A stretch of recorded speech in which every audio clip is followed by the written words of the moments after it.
bagaimana mahasiswa Aceh bicara waktu tidak bisa dibeli.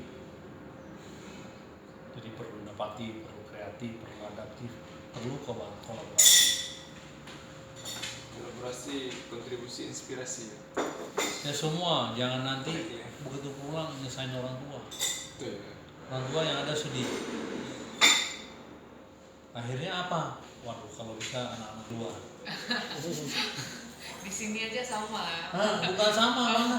Nanti kalau Sania mungkin kena Mai Hamuan, ya kan nggak sekolah tapi bisa produktif, bisa kreatif.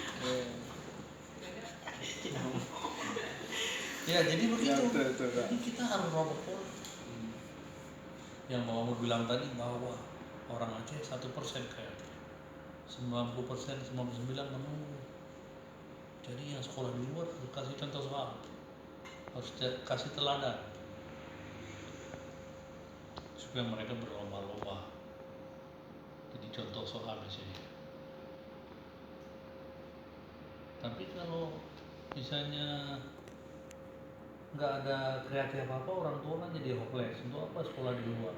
Nanti akhirnya untuk apa sekolah?